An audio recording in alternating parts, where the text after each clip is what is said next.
الحدث الرياضي الأكبر والأهم لسنة 2024، مباراة أسطورة الملاكمة مايك تايسون ضد اليوتيوبر جيك بول. إيه هي الحقيقة والسر ورا المباراة دي؟ وإيه اللي يخلي أسطورة ملاكمة زي مايك تايسون اللي عنده 58 سنة واللي حالته الصحية في أسوأ حالتها يلعب مباراة مع يوتيوبر أصغر منه بتقريبا 30 سنة؟ ده اللي هنعرفه في فيديو النهاردة، وأهلا بيكم في حلقة جديدة.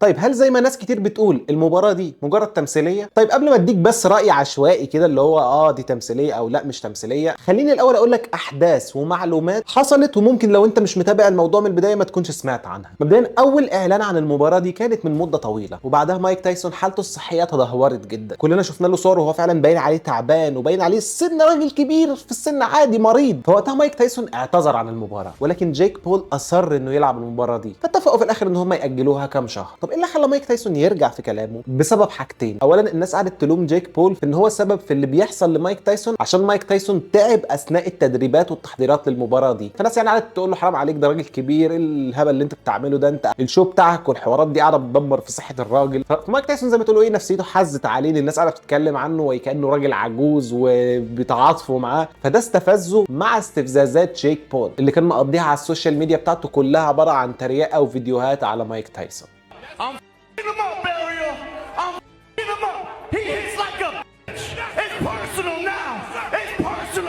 طب هو ليه اصلا الموضوع ده كله قاعد بيحصل؟ هو ليه المباراه دي اصلا هتتلعب؟ ايه البوينت من الموضوع ده؟ خليني اقول لك ان الحقيقه اللي لازم تتقبلها ان معظم الرياضات القتاليه في الاول وفي الاخر بتعتمد على الشو، الستوري، الحبكه الدراميه، الملحمه والاستفزازات والخناقات اللي بتبقى ما بين اللاعبين قبل المباراه، واللي ايوه بيكون كلها متفق عليها وكلها تمثيل. وفي بعض الرياضات كمان بيكون الموضوع سكريبتد، يعني كل اللي هيحصل في الماتش ده متفق عليه ومكتوب ومكررين من قبل الماتش مين اللي هيفوز بالماتش ده، زي مثلا المصارعه WWE والحاجات دي، من قبل الماتش اصلا ما يتلعب بيكونوا هم مقررين مين اللي هيكسب الماتش ده. طب خلينا نعمل ترانزيشن كده ونسال سؤال بديهي، ازاي ان يوتيوبر وصل لمرحله انه هيلاعب مايك تايسون؟ انا مش عايز اضيع وقت الفيديو في ان انا اخليه دوكيومنتري عن جيك بول، ولكن انا هديك نبذه صغيره عنه. جيك بول هو يوتيوبر دخل مجال الملاكمه وهو في سن كبير، يعني هي دي مش رياضه هو كان بيمارسها من طفولته بقى وكبر لغايه لا، هو دخل مجال الملاكمه وهو في سن كبير اصلا، ولكن حط الموضوع في دماغه بشكل كبير جدا وعمل شعبيه قويه في مجال الملاكمه عن طريق لعب مباريات ملاكمه مع ملاكمين قدام وكبار واساطير من اللي كانوا مكسرين الدنيا زمان. هو بيلعبهم دلوقتي، ايوه بيلعبهم دلوقتي وهم عواجيز ومهترئين وخلاص، يعني كل واحد فيهم تقاعد وخلاص يعني كبروا في السن. هو بقى بيستغل شهرة الناس دي وبيتحداهم في مباريات. بطبيعة الحال الناس بتبقى مهتمة لان فكرة ان يوتيوبر بيلاعب ملاكم ده شيء مثير للاهتمام، ولكن الناس دايما كانت بتلاحظ ان المباريات بتاعته دي بتبقى كلها تمثيل وان هو بيكسب عشان الموضوع كله بيبقى تمثيل ومتفق عليه من البداية اصلا. دي كانت اراء الناس في مبارياته، ولكن الاراء دي بدأت تتأكد لهم بعد هزيمة ليه لاول ملاكم شاب، ملاكم حقيقي لعبه وهزمه. ومبدئيا هو منتشر في اوروبا وامريكا فكره اليوتيوبرز فايتس، بيتعمل بطولات ملاكمه لليوتيوبرز. ده ممكن ما يكونش منتشر عندنا ومفيش ناس تعرف عنه حاجه اصلا، ولكن ده بره شيء معروف، وفي مسابقات ملاكمه حقيقيه، مباريات ملاكمه بتتعمل ما بين اليوتيوبرز وبعض. ولكن ده ما يمنعش ان جيك بول بيتدرب كويس، حاطط الموضوع في دماغه، بيشتغل عليه بشكل جدي، وزي ما قلت لكم قبل مباراته مع مايك تايسون كان مقضيها تريقه واستهزاء بيه، وكان قاعد يقول انا كده كده هكسب المباراه دي، لغايه ما تقابلوا وجه لوجه قبل المباراه.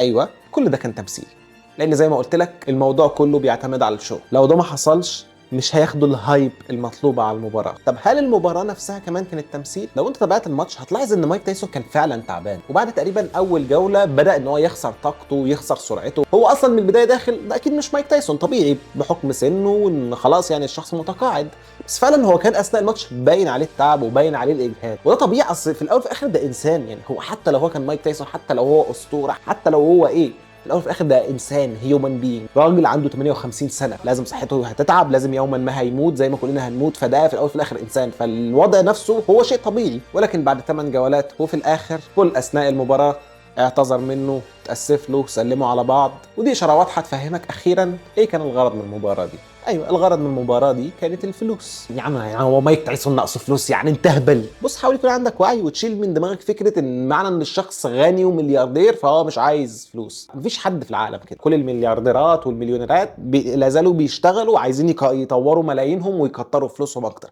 مفيش حد بيقول للفلوس لا مهما الفلوس كترت معاه. اوكي لازم بس نتفق على الشيء ده. تخيل معايا كده مايك تايسون أسطورة الملاكمة اللي عنده دلوقتي 58 سنة بيلاعب واحد أصغر منه ب 30 سنة، والواحد ده حتى ما هوش ملاكم محترف عالمي، ده يوتيوبر.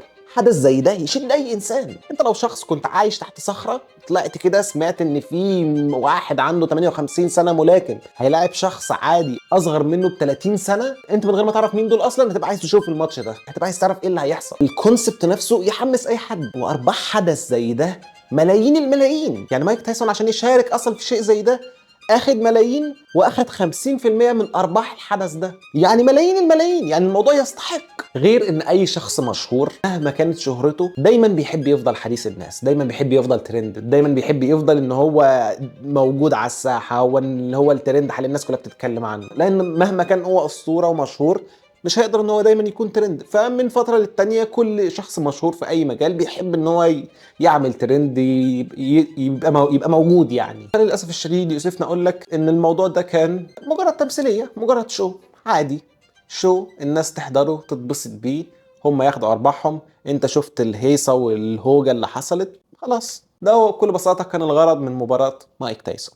وبكده نكون وصلنا لاخر الحلقه. واخيرا اتمنى يكون الفيديو عجبكم. ما تنساش لو عجبك الفيديو تنزل تعمل اشتراك في القناه وتفعل جرس التنبيهات عشان كل ما انزل فيديو جديد يجي لك اشعار. ويا ريت كمان تنزل تعمل لايك عشان تحمسني وتحفزني ان انا اعمل فيديوهات اكتر. وقبل ما تمشي، ده الانستجرام بتاعي، بنزل محتوى مختلف تماما على الانستجرام. اتاكد انك عامل لي فولو هناك، سيب لي كل اللينكات تحت في اول كومنت. and yep that's it. واشوفكم في حلقات قادمه. see you later.